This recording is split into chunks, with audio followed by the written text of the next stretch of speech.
Olá, estudantes, tudo bem com você? Eu, professor Paulo Brito, meu amigo Val como intérprete, para mais uma aula de História. A aula de hoje a gente tem como objetivo analisar aí o escravismo no Brasil, né? Esse modo de produção que vai ser trazido para o Brasil aqui no século XVI, considerando aí o trabalho e a forma de resistência dos africanos que foram trazidos para o Brasil para serem escravizados, né? Trago aqui uma discussão inicial, né? Será que a escravidão ela é um fenômeno recente? Ela aconteceu aí nos últimos 200, 300 anos? Será que existe escravidão nos dias atuais, né? Vamos parar e fazer essa reflexão, trazendo aí para a nossa discussão. A escravidão ela existiu em diferentes períodos históricos, ela se constitui como um modo de produção. No Egito Antigo, por exemplo, lembram de Moisés, na passagem que ele retira os hebreus que eram escravos do Egito.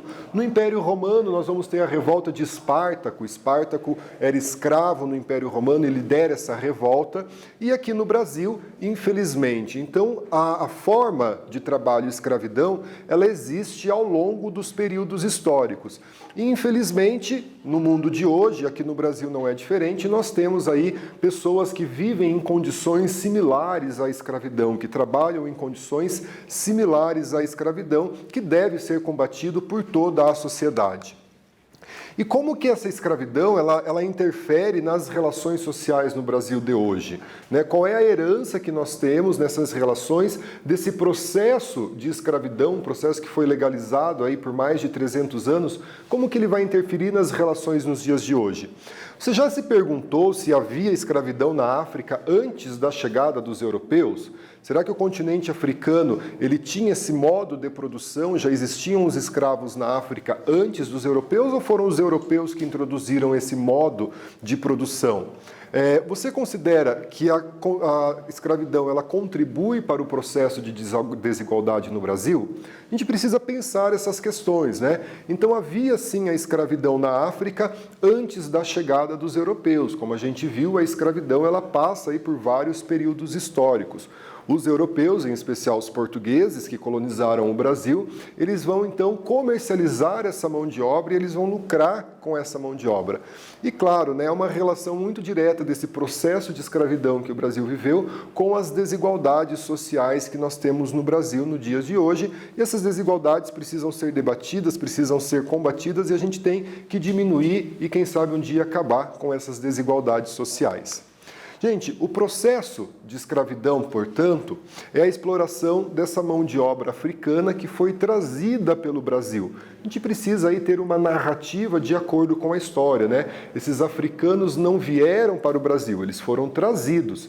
Muitos deles não tinham a condição de escravos na África, né? Eles foram trazidos para o Brasil para serem utilizados como uma mão de obra escrava aqui no Brasil.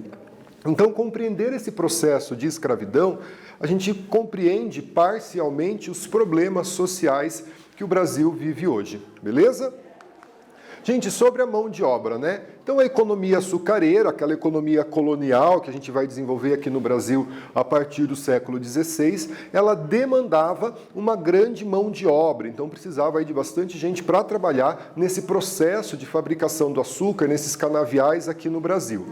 No início, né, ali no começo da nossa colonização, houve a tentativa da escravização dos indígenas, né? Então, era tido como um recurso disponível aqui em quantidade.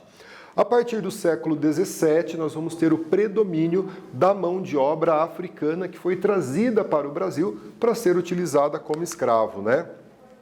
Prof, por que a gente não utilizava os indígenas? Pessoal, uma série de fatores fez com que a mão de obra indígena não fosse utilizada como escravo, embora ela tenha existido em menor escala em alguns períodos na história do Brasil. Uma das principais questões é a presença dos jesuítas aqui no Brasil e eles vieram para catequizar os indígenas e expandir a fé católica. Uma outra questão é que os indígenas conheciam o território e facilmente fugiam, se embrenhavam pelas matas e dificilmente eles eram recapturados. E o indígena também tinha uma relação com o trabalho que não era uma relação comercial, não era uma relação de exploração, como era essa ética capitalista, né, essa ética que existia em Portugal nessa época, em explorar economicamente aqui o Brasil. A relação do indígena com a natureza, por exemplo, era uma relação de subsistência. Então, diante desses fatores, a alternativa encontrada pelos colonizadores portugueses foi a introdução de africanos e africanas aqui no Brasil para serem escravizados nesse processo de exploração. A mão de obra, então, aí os negros e negras escravizados, eles foram a base das principais atividades econômicas do período colonial. Não só na cana-de-açúcar, mas também nas drogas do sertão, na produção de cacau, de algodão, no ciclo do ouro em Minas Gerais, no século XVIII. Vai chegar a utilização desses escravos nos plantios de café típicos do século XIX. Como o professor explicou para você, ao longo desses mais de 300 anos, a utilização dos escravos aqui no Brasil. Então, o açúcar, a mineração, a criação de gado, transporte, o comércio, os escravos eles vão ser utilizados nessas funções aqui no Brasil. Então, a escolha pela escravidão. Ali eu trago uma imagem dos fenótipos que tinha na África naquele período, então, dessas populações que vieram para o Brasil para trabalharem como escravos aqui, para serem escravizados aqui. Então, a barreira cultural com os indígenas, então os portugueses eles já tinham contato no continente africano, eles já tinham suas feitorias no continente africano, existia essa barreira cultural. As epidemias, então era comum, as epidemias entre os indígenas, a gente sabe que grande parte desses indígenas foram dizimados pelas doenças trazidas pelos portugueses. Os africanos já dominavam algumas técnicas que os portugueses vão introduzir aqui no Brasil, como o plantio da cana-de-açúcar.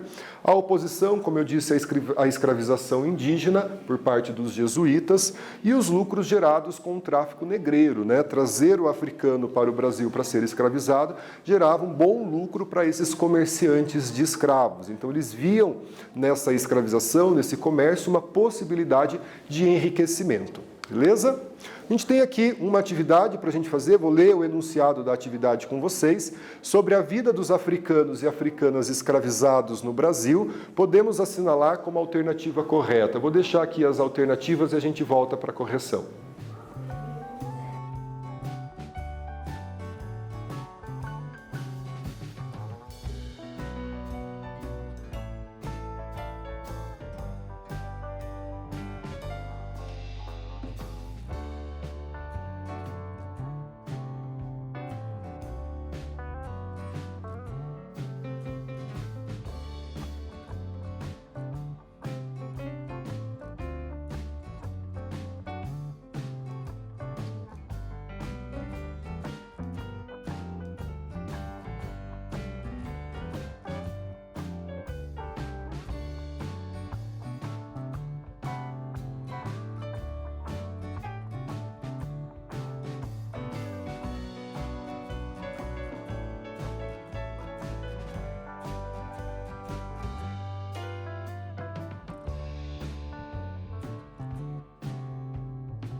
Pessoal, voltamos aqui com a correção do nosso exercício, então, sobre a vida dos africanos e africanas escravizados aqui no Brasil, nós podemos afirmar como alternativa correta: os castigos físicos era comum no cotidiano dessa parcela da população, infelizmente, né? Então, o cotidiano nos engenhos. O padre Antonil foi um padre que esteve aqui no Brasil, jesuíta, durante alguns anos. Ele vai escrever que para o negro era necessário apenas 3 P's: pau, pano e pão. Então, a gente faz uma análise sobre isso, né? Ele diz aí a questão do pau, os castigos físicos, o pano, as roupas, era necessário, né, que eles cobrissem os seus corpos, e pão, uma alimentação muito precária destinada a esses negros e negros, né? Comiam tudo que lhe caíssem às mãos. Inclusive, era comum em algumas fazendas que essa população de escravos usassem, né, o que a gente chama como máscara de Flandres, para evitar, tampava a boca desses negros e negras escravizados, para evitar que eles se alimentassem daquilo que não era destinado a eles, né? Apesar aí de todo o sofrimento de serem trazidos para o Brasil, havia também a privação da liberdade, obviamente, mas o acesso à alimentação também era precário por parte dessa população. Eu trago aqui para vocês uma obra do Rugendas, trazendo aí, né, um retrato dessa vida dos negros e negras escravizados aqui no Brasil. Ele mostra, então, aqui nessa parte mais superior, né, a casa grande, aonde morava o senhor do engenho, a família do engenho, da onde ele administrava, e aqui a residência, né, desses escravos, essa casa onde ele morava. Vejam a quantidade de pessoas, muito provavelmente ocupando um espaço pequeno, as crianças, né, e essa população africana aqui no Brasil, nessa casa, né, na senzala, ou aonde eles habitavam nesse período. Gente, então a gente tem uma segunda atividade aqui, a partir do que foi estudado. Observe a gravura ao lado, né? A gente tem aqui uma gravura retratando os castigos físicos, né, com essa população. Então, peço que vocês descrevam a cena e a gente faz juntos aí um breve parágrafo explicando a condição dos escravizados aqui no Brasil colonial. Beleza?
Pessoal, então a gente tem a atividade aqui para fazer, né, com base em uma obra, pedindo que descreva a cena e explicando aí em um parágrafo a condição de vida desses africanos escravizados aqui no Brasil, né? A cena a gente consegue descrevê-la, né, de uma forma bem tranquila. Então, nessa obra, Debré, que foi um artista francês que esteve no Brasil no século XIX, ele procura retratar os castigos físicos sofridos pelos negros e negras que foram escravizados no Brasil.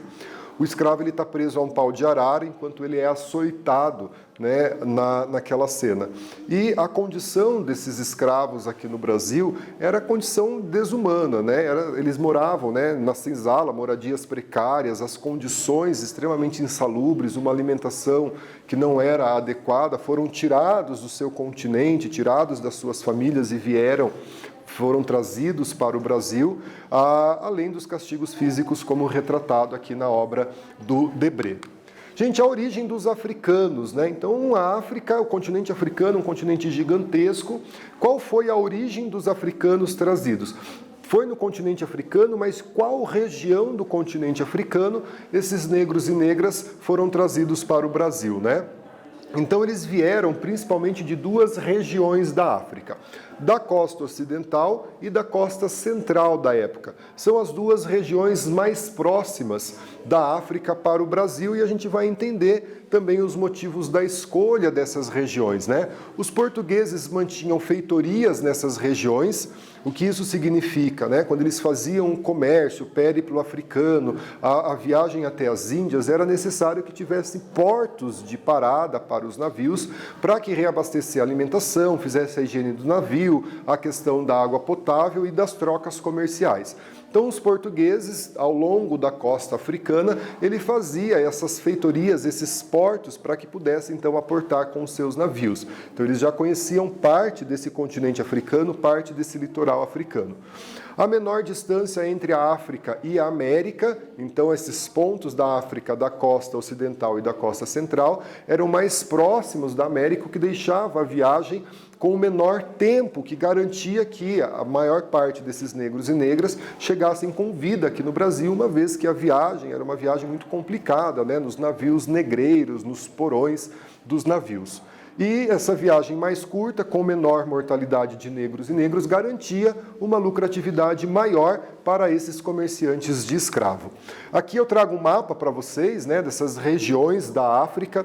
Em vermelho, para que a gente entenda o mapa, né, a gente chama de África, né, a região da África do Sul ou África Meridional. Aqui em cinza, a gente chama de África Oriental. Aqui, nessa cor mais arroxeada, África do Norte. E as duas regiões da onde vieram a grande maioria de negros e negras para o Brasil, aqui em verde da África Ocidental e nesse rosa conhecida como África Central. São regiões mais próximas do Brasil, onde Portugal já tinha algumas feitorias nesse litoral. O fato, então, de ser mais próximo diminuía o tempo da viagem e também as relações que Portugal estabeleceu nessas regiões. Eles começam a ocupar aí e fazer alguns acordos com tribos africanas que dominavam outras tribos, capturavam esses africanos para que fossem enviados para o Brasil. Gente, temos um quiz aqui para que possamos fazer, e o quiz diz o seguinte: de quais regiões da África a maioria dos africanos que foram escravizados vieram aqui para o Brasil? A gente tem as alternativas, deixa aquele tempo na tela e a gente volta com a resposta.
Pessoal, vamos fazer a correção do nosso quiz? Afinal, de quais regiões da África vieram a maioria dos africanos que foram escravizados aqui no Brasil? Então a gente tem a alternativa, uma questão muito tranquila, a gente tem um mapa para nos auxiliar nessa questão. Então aqui da África Ocidental e da África Central, regiões mais próximas, Portugal já tinha suas feitorias, regiões mais próximas do Brasil, e Portugal já tinha a feitoria nessas regiões, já tinha os seus portos nessa região. Então, na aula de hoje a gente fez o quê, pessoal? A gente entendeu um pouquinho essa retomada, nessa opção pela mão de obra africana em substituição à mão de obra indígena. Então nós vamos, deixar de utilizar os indígenas como escravos pela proibição, pelas questões que a gente aprendeu na aula de hoje, e nós vamos introduzir a mão de obra africana em forma de escravidão.